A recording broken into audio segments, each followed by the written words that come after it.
Hello प्यारे दोस्तों, एक बार फिर से हमारे YouTube channel agri by NRB में आपका हार्दिक स्वागत है। तो दोस्तों, आज हम बात करेंगे भेड़ों की नस्लों के बारे में। इससे पहले हमने भैंसों की, गायों की और बकरियों की नस्लों के बारे में अध्ययन कर लिया था। तो आज हम शुरू करेंगे भेड़ों की नस्लों के बारे में। और आप इससे पहले वीडियो शुरू करते हैं तो इससे पहले आप सभी दोस्तों के पास शेयर कर दें ताकि उनको सभी को जानकारी मिल जाए और जो नए बंदे जुड़ने चाहते हैं उनको भी जानकारी मिल जाए। आप ज़्यादा से ज़्यादा सभी दोस्तों के पास शेयर कर दें जो पशु परिचर, एलएसए, एग्रीकल्चर सुपरवाइजर जो और जेट आईसीआर की तैयारी कर रहे हैं उन सभी के लिए ये क्लास है इम्पोर्टेंट रहने वाली है। तो हम शुरू करते हैं भेड़ की नस्लों के बारे में। इससे पहले एक लाइन बता देता हूं मैं मोटिवेशन आपके साथ। तूफान में ताश का घर नहीं बनता, तूफान में ताश का घर नहीं बनता, रोने से बिगड़ा मुकंदर नहीं बनता, दुनिया को जीतने का हौसला रखो, एक हार से कोई फकीर और एक जीत से कोई मुकंदर नहीं बनता। इसी के साथ हम शुरू करते हैं भेड़ों की नस्लों के बारे में। तो आज हम बात करेंगे भेड़ों की नस्लों के बारे में। तो आज शुरू करते हैं। तो भेड़ का वैज्ञानिक नाम की बात करें तो भेड़ का वैज्ञानिक नाम बोस एरिकस है। और इसके गुणसूत्र की बात करें तो गुणसूत्र 2n बराबर 54 होता है और गाय और बकरी का 2n बराबर 60 होता था। और भैंस की बात करें तो भैंस में दलदली भैंस का तो 48 था और जो जलीय भैंसें थी उनका 50 था। और कुल की बात करें तो इनका कुल होता है बोविडी और भैंस गाय का कुल बोविसी था। ठीक है गाइज। और आगे बात करें तो इसका भेड़ का प्रजनन के अंदर और आप यहाँ देख सकते हो कि केंद्रीय भेड़ एवं ऊन अनुसंधान संस्थान CSWRI जो अविकनगर मालपुरा टोंक में है। तो ये काफी बार और एग्रीकल्चर के सभी एग्जाम में ये क्वेश्चन बनता है कि केंद्रीय भेड़ एवं ऊन अनुसंधान कहाँ पे है, तो है मालपुरा टोंक में। ये काफी बार क्वेश्चन पूछा गया है। और आपने एक चीज बता दूं कि अभी जो पूर्व हमारे सीएम थे अशोक गहलोत जी, उन्होंने मालपुरा को नया जिला भी घोषित किया था, लेकिन वापस सरकार चेंज हुई तो अभी उनको मान्यता नहीं मिली है नए जिले की। ठीक है।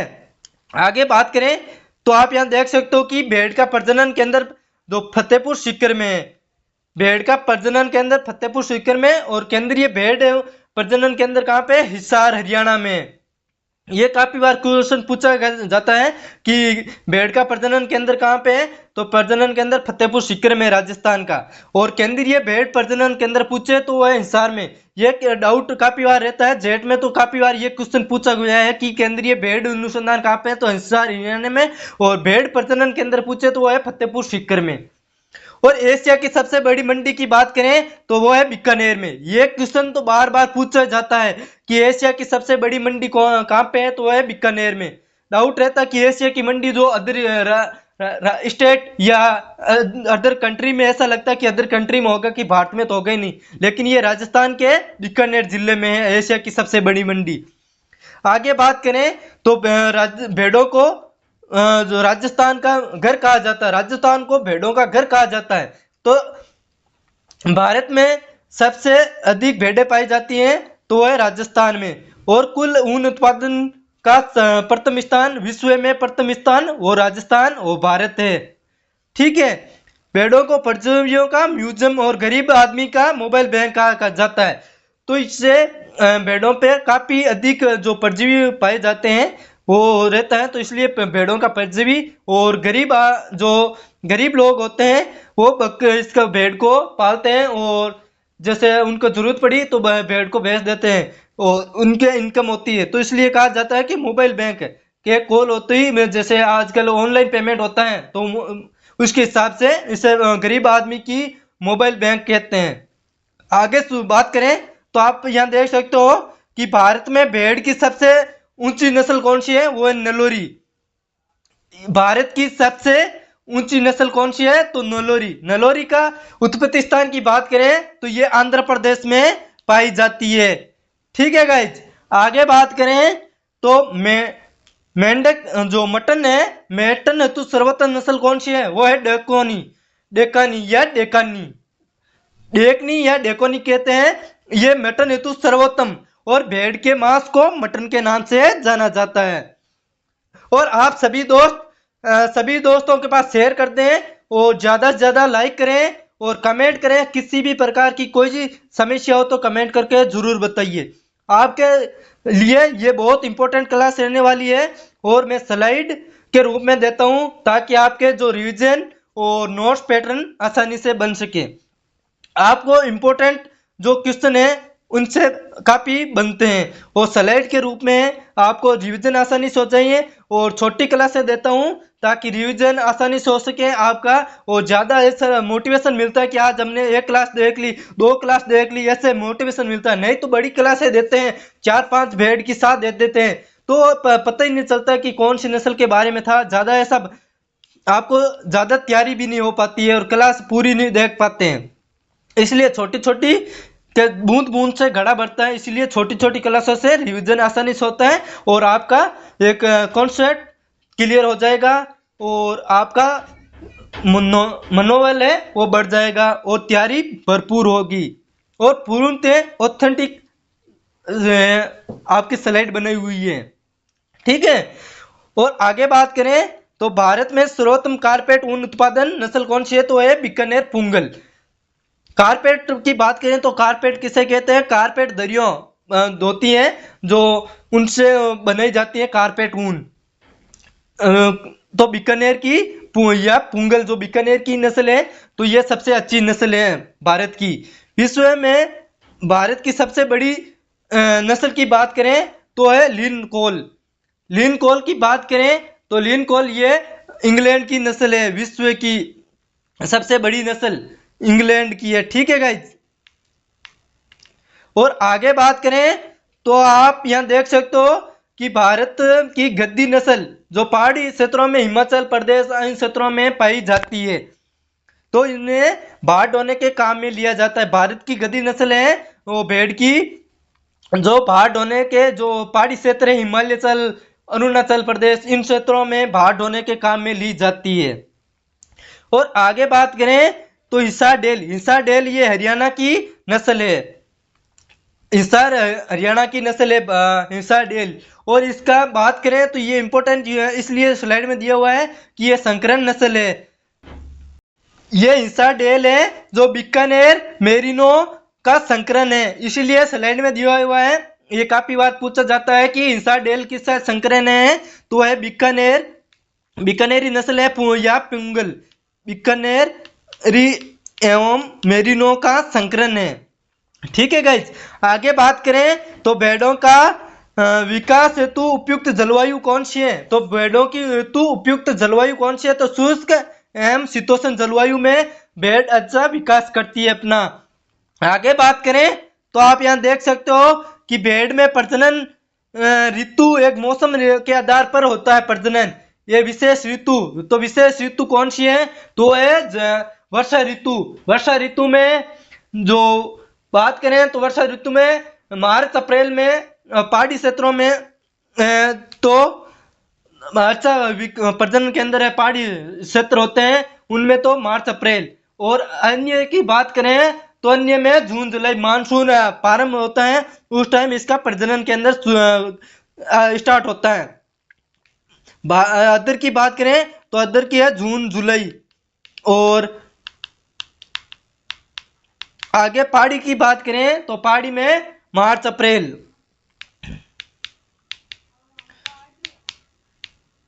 ठीक है गाइस, और आगे बात करें तो इसका कलोन द्वारा तैयार की गई पहली भेड़ की कौन सी नस्ल है तो है डोली। कलोन क्या होता है कि कलोन अन्य जैसे बाहर से सीमन एक नर और मादा का मिला के और फिर एक दूसरी नस्ल में जैसे वो प्रजनन के योग्य हो रखी है और उसका प्रजनन शुरू हो गया होने वाला है तो वो बोलती है जैसे हीट में आती है उस टाइम उसे दूसरी भेड़ में डाल दिया जाता है सीमन को तो इससे तैयार होती है तो है कलोन बोलते हैं। कलोन की पहली नस्ल कौन सी है तो वो है डोली। डोली ये डॉक्टर इयान मिल्टू द्वारा विकसित की गई है। तो ये डॉक्टर इयान मिल्टू हैं उनके द्वारा विकसित की गई है। प्रथम भेड़ तो इसका डोली का जन्म की बात करें तो डोली का जन्म आप यहाँ देख सकते हो कि आगे हमने दिया हुआ है ये डोली भेड़ है, आप यहाँ डायग्राम में देख सकते हो। तो इसकी इसका जन्म की बात करें तो जन्म इसका 5 जुलाई 1996, 1996, ठीक है। ये पहली भेड़ की जो कलोन द्वारा तैयार की गई है, ये कहाँ पे तैयार की गई है? रोजलिन इंस्टीट्यूट जो स्विट्जरलैंड में है। रोजलिन इंस्टीट्यूट है जो स्विट्जरलैंड में है, ठीक है। किसके द्वारा तैयार की गई है? तो डॉक्टर इयान मिल्टू द्वारा। और कहाँ पे तैयार की गई है? रोजलिन इंस्टीट्यूट स्विट्जरलैंड में। और इसकी मृत्यु की बात करें तो मृत्यु इसकी 14 फरवरी 2003 को इसकी मृत्यु हुई थी, ठीक है गाइज। आगे बात करें तो एक बार वापस यहाँ देख लेना कि भेड़ की प्रजनन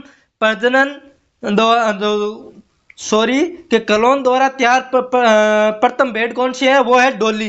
डिस्किंग किसे कहते हैं? बाह्य प्रजननों को परजीवी होते हैं उनको नष्ट करने को डिस्टिंगिंग कहते हैं, और आंतरिक परजीवी को नष्ट करने को डोसिंग कहते हैं, ठीक है गाइज।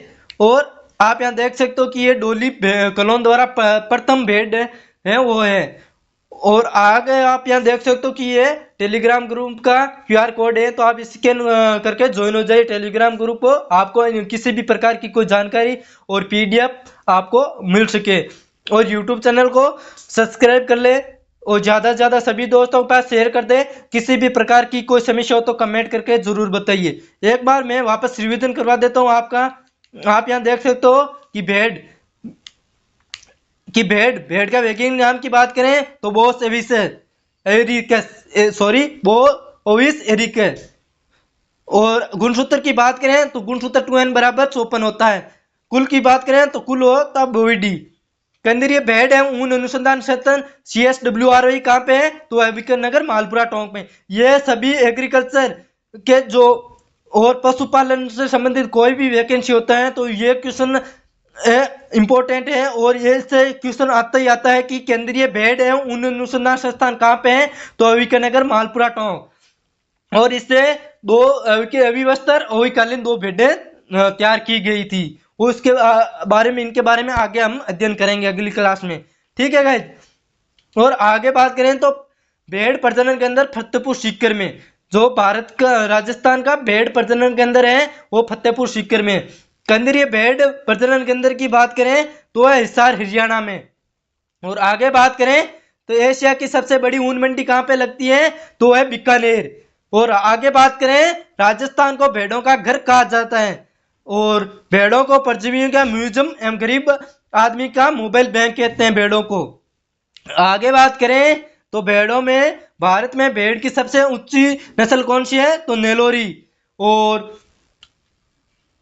और आगे बात करें मटन, भेड़ों के मांस को मटन कहते हैं, भेड़ों के मांस को मटन कहते हैं। और मांस मटन हेतु सर्वोत्तम नस्ल कौन सी है? डेक्कनी, जो आंध्र प्रदेश में पाई जाती है। और नेलोली है वो हिमाचल प्रदेश में पाई जाती है। आगे बात करें भारत में सर्वोत्तम कारपेट ऊन उत्पादन की नस्ल वाली कौन सी है? तो है बीकानेरी पुंगल। तो भारत में सर्वोत्तम कारपेट ऊन उत्पादन वाली नस्ल है वो है बीकानेरी या पुंगल, ठीक है गाइस। आगे बात करें विश्व में भेड़ों की सबसे बड़ी नस्ल कौन सी है? लिनकॉन, जो पाकिस्तान की है, ठीक है। और आगे बात करें भारत की गद्दी नस्ल है जो पहाड़ी क्षेत्रों में जैसे हिमाचल, आंध्र प्रदेश, उत्तराखंड इन क्षेत्रों में पाई जाती है और इसे बाढ़ ढोने के काम में लिया जाता है। और आगे बात करें तो हिसार हरियाणा में इसका उत्पत्ति स्थान है और इसे बीकानेर और मेरिनो से संकरण किया हुआ है। आगे बात करें तो लोई सबसे बड़ी नस्ल है जो पाकिस्तान में पाई जाती है, ठीक है गाइज। और भेड़ों को के विकास हेतु उपयुक्त जलवायु की बात करें तो शुष्क एवं शीतोष्ण जलवायु है। और आगे देख सकते हो स्लाइड कि भेड़ों में प्रजनन विशेष ऋतु या मौसम के होता है। तो मौसम की बात करें तो इसमें पहाड़ी क्षेत्रों में अप्रैल और मार्च में इसका प्रजनन ये हीट में आना शुरू होती है। और अन्य क्षेत्रों में बात करें तो मानसून जो प्रारंभ होता है, ठंडे मौसम शुरू हो जाता है, उस टाइम होता है जून जुलाई में। और आगे बात करें तो केलोन द्वारा तैयार प्रथम भेड़ कौन सी है, तो वो है डोली। कहाँ पे तैयार की गई है, रोजलिन इंस्टीट्यूट स्विट्जरलैंड में। ये किसके द्वारा तैयार की गई है, तो डॉक्टर इयान मिल्टू द्वारा।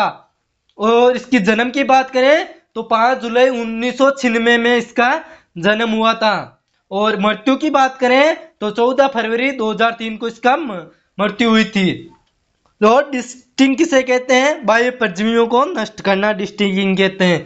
और डोसिंग किसे कहते हैं, आंतरिक परजीवियों को नष्ट करना डोसिंग कहते हैं। ठीक है गाइज, ज्यादा से ज्यादा सभी दोस्तों के पास शेयर कर दें। किसी भी प्रकार की कोई जानकारी और कोई डाउट हो और तो कमेंट करके जरूर बताइए कि बीता हुआ कल जीवन को समझने का एक अच्छा मौका देता है और आने वाला कल जीवन को जीने का दूसरा मौका देता है। तो आपके कोई तैयारी में लग जाइए और जी जान लगा दें। किसी भी तरह कंपटीशन बहुत ज़्यादा है। आपके एग्जाम की बात करें पशु परिचर का तो 1 दिसंबर से 4 दिसंबर तक इसके एग्जाम चलेंगे। और इसमें फॉर्म की बात करें तो लगभग 17.5 लाख फॉर्म भरे गए हैं पशु परिचर में। तो आप देख सकते हो कि किस तरह कंपटीशन है। तो जी जान लगा दो कि बीता हुआ कल तो समझने का मौका देता है आपको, लेकिन आने वाला जो कल है वो जीवन को बेहतर सुधारने के लिए आपको एक मौका देता है। तो अगली कला बात करेंगे हम भेड़ों की, जो वातावरण के आधार पर उनका वर्गीकरण है और जो नस्लें कौन कौन सी हैं इसके बारे में अध्ययन करेंगे। तो वीडियो को शेयर कर दें। किसी भी प्रकार की कोई समस्या हो तो कमेंट करके जरूर बताइए। धन्यवाद दोस्तों, जय हिंद।